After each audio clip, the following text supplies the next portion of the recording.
el tema de patrones gráficos, siguiendo con los temas a desarrollar concernientes a lo que es el curso de álgebra.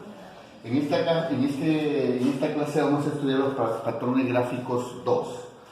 ¿Qué es un patrón? Hemos dicho que un patrón es una secuencia ordenada de signos orales, pueden ser fenómenos naturales, pueden ser gráficos, geométricos, o también pueden ser sistemas numéricos, entre otros símbolos que se construyen siguiendo una regla o ley de formación, ¿no? Ojo, se construyen siguiendo una regla o ley de formación. Por ejemplo, un patrón en los fenómenos naturales. Vamos a ver acá. Nosotros conocemos y sabemos qué son los sismos, ¿no es cierto? Los sismos, por ejemplo, de mayor intensidad a lo largo de la historia que venimos viviendo actualmente. Tenemos el sismo que se ha dado, por ejemplo, el 11 de marzo del 2011, de intensidad 9 grados en la escala de Richter, ¿no? Este sismo fue seguido de un tsunami con olas que alcanzaron hasta 4 metros, ¿no? en Japón.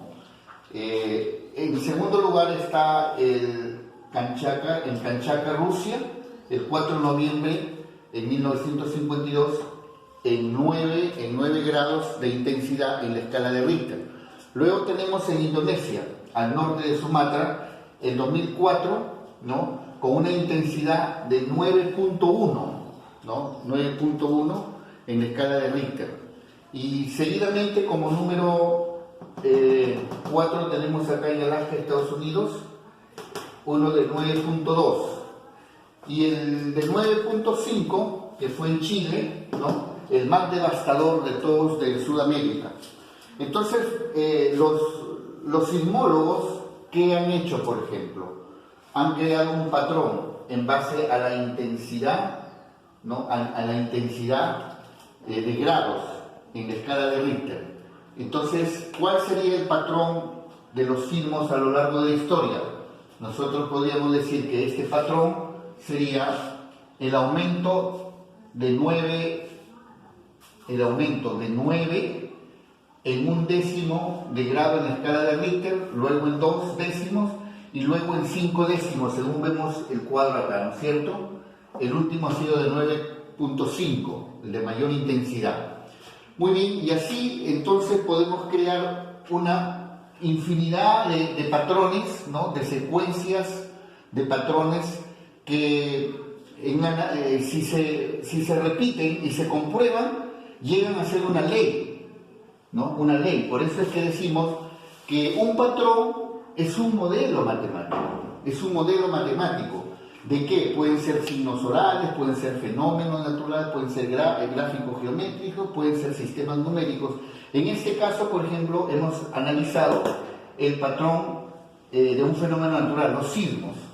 Pero también podemos analizar otro fenómeno natural, ¿no? Por ejemplo, nosotros sabemos que a lo largo de la historia, Jorge Sir Isaac Newton descubrió la ley de la gravitación universal justamente en una pandemia como la que estamos viviendo ahora, en el siglo XVII, que se dio la peste bubónica, y él se retiró, ¿no? al fondo de su abuelo, y justo después de almorzar cuenta la historia que estaba quedándose plácidamente dormido bajo la sombra de un árbol de manzano, y de pronto sopla un viento, viene una manzana y le cae a la cabeza, y él se despertó y empezó a preguntarse, ¿no? ¿Por qué la manzana tuvo que caer a su cabeza? ¿Por qué no cayó hacia la izquierda? ¿Por qué no se fue hacia la derecha? ¿Por qué no se fue hacia arriba? Entonces él propone su hipótesis, dice, debe haber alguna fuerza que haga que la manzana haya caído hacia el centro de la Tierra. Y efectivamente, él empezó a lanzar muchos objetos y todos caían a tierra. Esto ya lo había experimentado también Galileo Galilei, pero él fue quien enunció la ley de la gravitación universal, ¿no? que hace que todos los cuerpos vayan hacia el centro de la Tierra. Posteriormente, él analiza otro fenómeno, ¿no? Primero, aquí tenemos una piedra. Dice, si yo le imprimo una fuerza a esta piedra de masa M, ¿qué sucederá con esta piedra? Entonces, él llegó a observar que cuanto mayor fuerza, mayor era el movimiento. Probó con una piedra de mayor masa, con una piedra de menor masa, con diferentes objetos, y se repetía el mismo fenómeno. Por lo tanto, él enuncia un modelo matemático, ¿no? Entonces dice, si esta aceleración debe ser igual a la fuerza sobre la masa.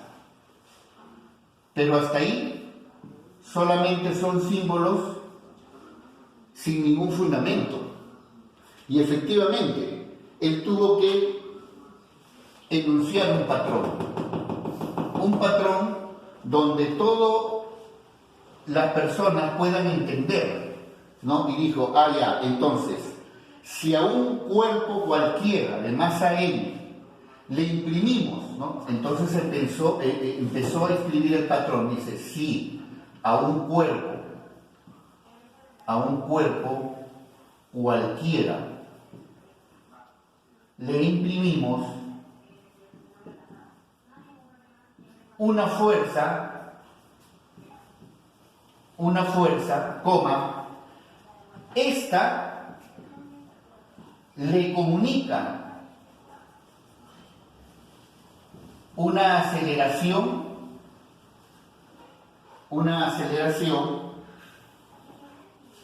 que es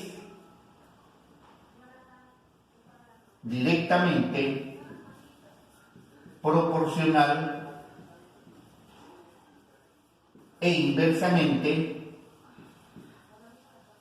proporcional a la masa. Entonces, con este enunciado constituyó él este patrón, de tal manera que esto está expresado en esta simple fórmula. Entonces, ¿qué quiere decir? Toda aceleración que tiene un cuerpo es directamente proporcional a la fuerza resultante e inversamente proporcional a la masa. Y esto constituyó para Jorge C. Isaac Newton su segunda ley de la dinámica, ¿no? Ahora, ¿por qué es que Jorge C. Isaac Newton llegó a esta conclusión? Después de haber repetido el proceso, ¿no? Y después de haber observado el fenómeno, muchas veces llegamos a este patrón. Entonces, miren, nosotros tenemos que entender un patrón como un modelo matemático, que pueden ser signos orales, pueden ser fenómenos naturales, pueden ser gráficos geométricos o sistemas numéricos, etc., ¿no? Y estos patrones se construyen siguiendo una regla o una ley de formación, ¿no? Una ley de formación. Y que pueden terminar posteriormente en una ley universal, tan igual como Jorge C. y Newton, ¿no? Pudo establecer su primera y su segunda ley de la mecánica. Muy bien, entonces esto es importante, ¿no? Entender que una cosa es determinar el patrón y otra cosa es deducir una fórmula, una regla, ¿no? Secuencial. Lógicamente que para determinar el patrón, primeramente tengo que inferir, ¿qué cosa? La regla o ley, tengo que inferirla. Entonces, de eso se trata, ¿no? Los patrones gráficos. Vamos a ver, por ejemplo, acá, otro ejemplo, un ejemplo de figuras geométricas. Miren acá, miren lo que dice acá. Dice, en la figura geométrica, ¿no? En la figura geométrica, nos piden dos cosas: determine el patrón de repetición y determine la figura que sigue, ¿ya? Entonces, aquí me da un cuadro, ¿no? Si queremos, observen bien esto es importante. Observen, por ejemplo, esto es para mí la primera fila, esto para mí es la segunda fila y acá estaría la tercera fila. En la tercera fila es lo que yo tengo que determinar la figura que sigue. Pero al determinar la figura que sigue, yo voy a determinar el patrón de repetición. Muy bien, observemos. En la primera fila, ¿qué tengo? Tengo una circunferencia, luego un cuadrado, luego un triángulo. Luego tenemos, este triángulo pasa para acá, la circunferencia pasa acá y el cuadrado pasa acá. Pero ¿cuál es lo que aparece en la segunda fila? Que el triángulo se divide en dos partes, la circunferencia en dos partes y también el cuadrado se divide en dos partes. En la tercera fila, el cuadrado pasa para acá, el triángulo pasa para acá, entonces lógicamente que aquí debe seguir la otra figura, ¿verdad? ¿Cuál es la otra figura? Lógicamente que aquí debe ser la circunferencia. Muy bien, pero ¿cómo debe estar esa circunferencia? Conforme está la secuencia lógica acá, la secuencia lógica. ¿Cuál es la secuencia lógica ahí? Que se ha dividido en tres partes, el cuadrado, el triángulo también se ha dividido en tres partes, por lo tanto, la circunferencia también tendré que dividirla en tres partes, 1, 2 y 3. Entonces, ya encontré, ya determiné la figura que sigue aquí, en esta secuencia o en esta sucesión de gráficos. Muy bien, ahora voy a responder a la pregunta A. ¿Cuál sería el patrón de repetición? El patrón de repetición sería, ¿no? Las figuras alternadas,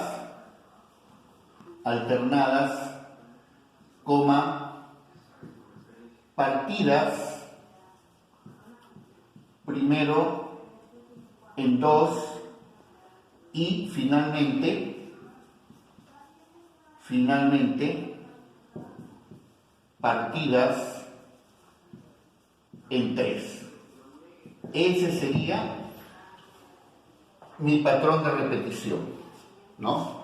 Probablemente si acá seguiría otra secuencia, ya serían las figuras partidas en ¿cuánto? En 4 y así sucesivamente, ¿no? Entonces, miren, esto es importante, ¿no? Determinar el patrón de repetición es enunciar la secuencia lógica que se hace con esta figura. Lógicamente que aquí podemos darnos cuenta que primero tengo que determinar la figura que sigue para poder descubrir el patrón de repetición. ¿Ya? Eso es muy importante. Bien, acá tenemos el problema número 2. Me dice, hay la figura que sigue en la secuencia. Y aquí tenemos una serie de gráficos. En primer lugar, tenemos una flecha sombreada de azul hacia abajo. Luego tengo una flecha de blanco inclinada hacia la parte izquierda. Luego tengo la flecha de azul sombreada, pero ya no hacia abajo, sino hacia arriba y más gruesa con respecto a la primera, sombreada de azul. Luego viene acá la flecha blanca inclinada hacia abajo y más delgada con respecto a la flecha blanca del segundo término. Entonces nos preguntamos, ¿qué término continuaría ahí? ¿No? Como ya tengo con respecto a esto flecha gruesa sombreada, seguirá flecha delgada sombreada, pero ya no hacia abajo, sino le corresponde hacia arriba. Por lo tanto, esta será mi respuesta, el término que continúa, ¿cierto? La flecha delgada sombreada hacia arriba. Y de esa manera hemos encontrado el término que continúa en esta secuencia lógica de gráficos. Ahora, vamos a ver el problema 3. Aquí sí me están pidiendo, determina el patrón y la figura que continúa. Muy bien. Figura 1, aparece acá un cuadrado sombreado y un circulito. Figura 2, aparece acá el cuadrado sombreado y otro circulito. En la figura 3 aparece también un cuadrado sombreado y un circulito. Muy bien. De la figura 1 a la figura 2, ¿qué nos damos cuenta?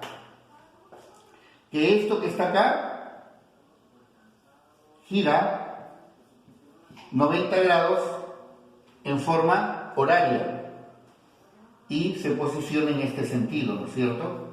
90 grados acá. Entonces lo que estaba acá gira 90 grados. Muy bien. De la figura 3 a la figura 4, ¿qué tendrá que pasar? Si esta es mi figura 3, también tiene que girar acá, ¿no es cierto? Si esta es mi figura 3, también tiene que girar 90 grados. Por lo tanto, esto debe estar ahí. Y esta será mi figura 4. Y esta será mi respuesta. Esta será la que completa la secuencia o la sucesión en estas figuras geométricas. ¿Y cuál sería el patrón? El patrón de repetición sería el enunciado, ¿no? Ya ustedes pueden enunciarlo en su cuaderno. ¿Sería qué cosa? Sería el giro de una figura a otra en el sentido horario, la manecilla del reloj, 90 grados, ¿no? Ese sería el patrón. Tenemos acá el problema 4. Indique el patrón de la siguiente secuencia. O sea, aquí ya me están pidiendo solamente el patrón, ¿verdad? Muy bien, aquí aparece un triángulo con la parte de la base sombreada, luego aparece otro triángulo, pero con la base sombreada hacia abajo, luego aparece esta figurita en forma de B, ¿cierto? Con la parte superior sombreada, y luego aparece también la B, pero la parte superior ahora en la parte inferior sombreada. Y luego tenemos acá un cuadrado, ¿sí? Un cuadrado, pero con la parte superior sombreada. Entonces, ¿acá qué tendrá que seguir? ¿No? Tengo que descubrir qué figura sigue ahí, ¿no es cierto? Si notamos, aquí están de a par, son iguales, par, iguales, acá debe haber también un par. Entonces, la figura que continúa acá debe ser también un cuadrado. Pero ¿cómo debe estar ese cuadrado? Ojo, si notamos, aquí este triángulo está rotando en sentido antihorario. ¿Cuánto está rotando? 90 grados. Esta figurita también está rotando 90 grados en sentido antihorario. Por lo tanto, la figura que sigue ahí también tendrá que rotar 90 grados, y ahora la parte sombreada será toda esta parte de acá. Y esta será la base, ¿no? Esta será la figurita que continúa para completar la secuencia, la sucesión. Y ahora, pero no me están pidiendo que encuentre la figura. ¿Qué me están pidiendo? Miren, nosotros siempre tenemos que responder a lo que nos preguntan, ¿ya? Hay alumnos, por ejemplo, que me mandan las tareas y no responden a lo que en el problema les preguntan. Claro que a veces las operaciones las hacen bien, correctamente, pero no responden a lo que les preguntan. Y esto es muy importante, estimados estudiantes, responder siempre lo que me preguntan en el problema, ¿ya? Entonces, yo aquí, por decir, ya encontré la figura que sigue, es esta. Muy bien, pero ¿qué me están pidiendo? Indique el patrón de la siguiente secuencia. ¿Cuál sería el patrón? Entonces yo tengo que enunciar ¿qué cosa? Que para encontrar la figura, la secuencia o el patrón sería el giro, ¿no?, de cada una de las primeras figuras 90 grados en sentido antihorario. Digo antihorario porque también lo puedes hacer en sentido horario, pero ojo, esto ya no va a cumplir. Y cumple para todos la secuencia cuando tú lo haces en sentido antihorario. Bien, estimados estudiantes, esto es lo que corresponde a patrones gráficos.